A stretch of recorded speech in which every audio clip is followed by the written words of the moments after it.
Hey guys, T-Bull here. Today we're going to take a quick look at the two new commanders that are available from the Warhammer 4000 part of this update that came out today.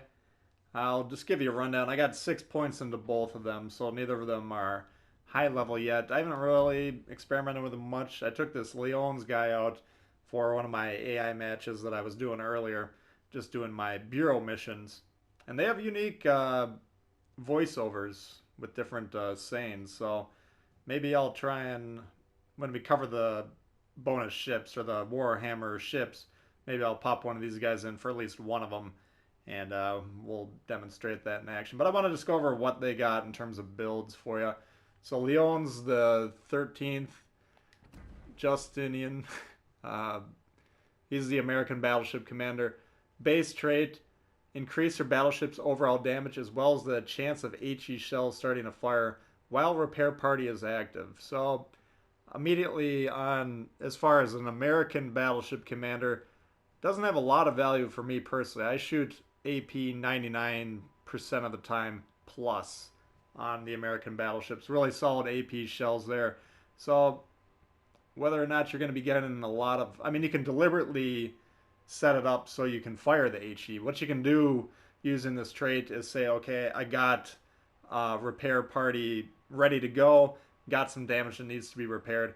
Let's fire this thing up. But ahead of time, while you're planning that out, flip over to the HE shells. Then you can get one volley off of here, and you'll have, you know, a 12% chance increase. And this is just a low level. That'll go up quite a bit. So you're going to be basically guaranteed to get a fire.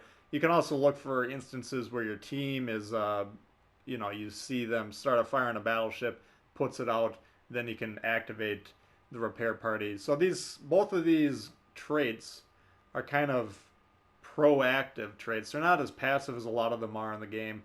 So it's kind of interesting. You're going to have to kind of incorporate them into your thinking how you want to play these ships.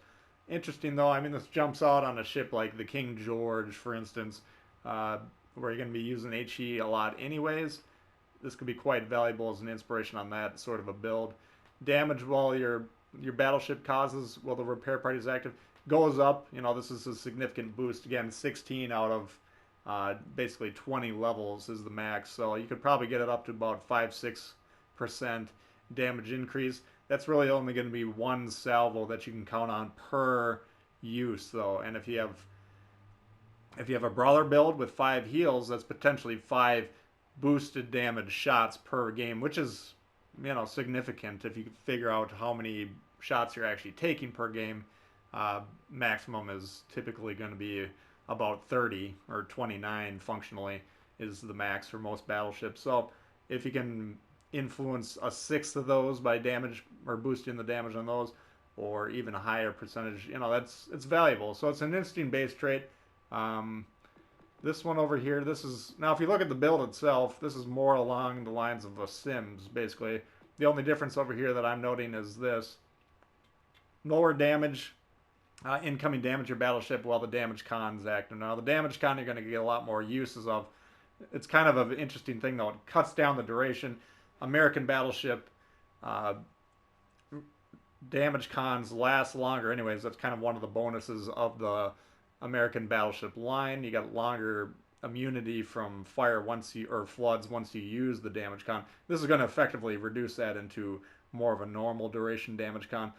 But this philosophically is kind of bizarre because damage cons, it's kind of a complicated, or it's an important part of battleship play when to use them. We're not going to use them to put out a single fire in most instances, for instance.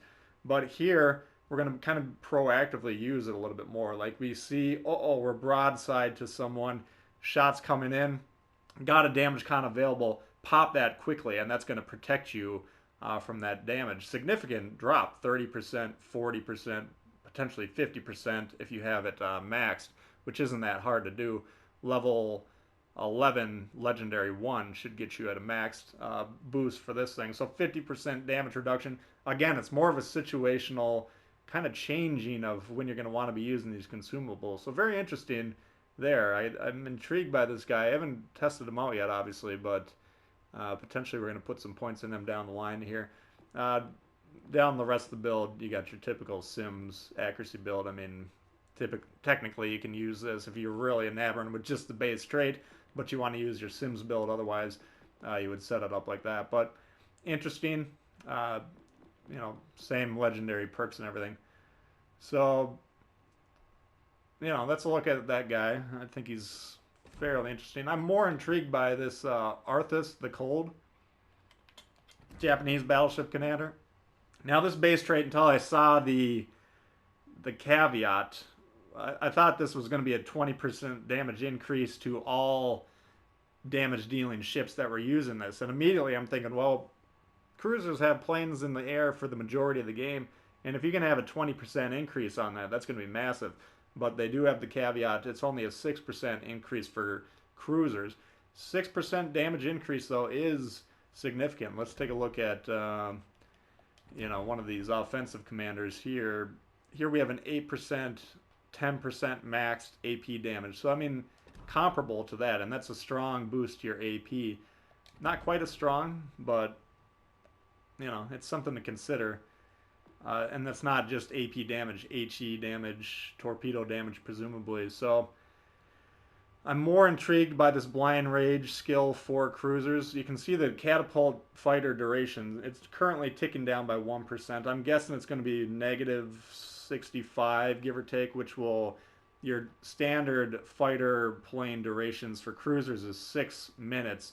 So we're talking about maybe a 2-minute 30 seconds, 2:45, something like that, once you get it leveled up quite a bit. And that's still a long duration boost to have 6% damage increase. So that's intriguing. You can also look at it for the battleships. Now, battleships are getting 20% increase, but your typical fighter for a battleship is going to last for 90 seconds, a minute and a half. So you're only going to get 1, maybe 2 salvos off in that time. So this, again, it's going to be more situational. When do we want to pop that fighter?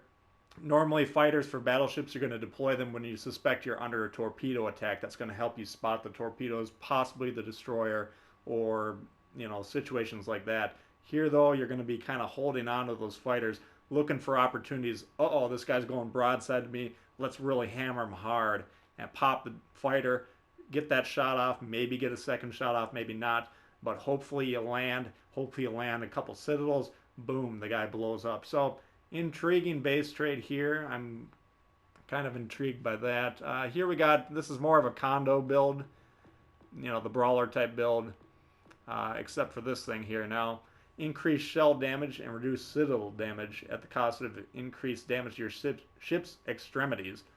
Extremities is probably translated from Russian. I frankly am not 100% sure what that means, but probably everything but the citadel. Citadel's internal, internally located. Maybe they're referring to extremities as outside of the internal part of the ship, would be my guess. So, effectively, you're reducing citadel damage, which when you get those incoming citadel damages, that's going to be the biggest source of damage to your ship during the duration of the battle. But so you're kind of protecting yourself from the massive damage, and a typical citadel shot might be 10k damage, so we're reducing that down to 7,500, but we're increasing the damage to the other type of shots.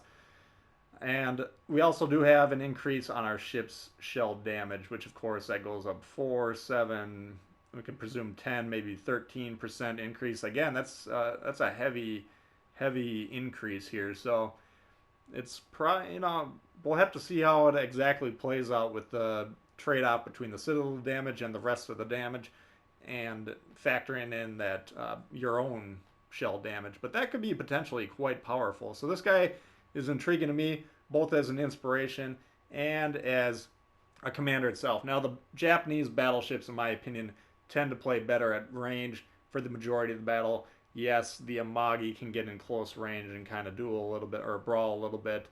But other than that, I don't typically try to get those ships in too close range. So whether I'm inclined to use a brawler build, perhaps not. But interesting nonetheless. So anyway, that's a quick rundown, and this is a very short, simple video. I just wanted to give you guys kind of a rundown on what these commanders bring to the table, my early thoughts on them. Again, neither of them strike me as massively impressive as the commander for those ships. I think they're interesting, though they potentially could be quite powerful.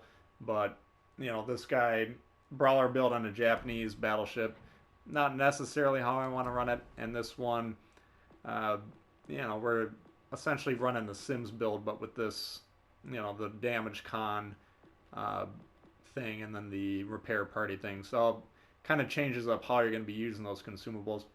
Anyway, let me know in the comments what you guys think. If any of you have these commanders, let me know how you're running them, inspirations, what your setup is. Are you intrigued by these guys? Are you thinking they're not going to be that strong? Let me know in the comments. If you're new to the channel, by the way, we're closing in on 10,000 subscribers. Once we hit that, we're going to have a nice giveaway going on. Tier 4s, Tier 5s, Tier 6s, premiums, giving away other bonus crates, kind of runner-up prizes. So if you're not subscribed to the channel and you think you would be interested, now would be a good time to subscribe. Other than that, thumbs up if you like the video, thumbs down if it sucks, and we'll see y'all later. All right, peace.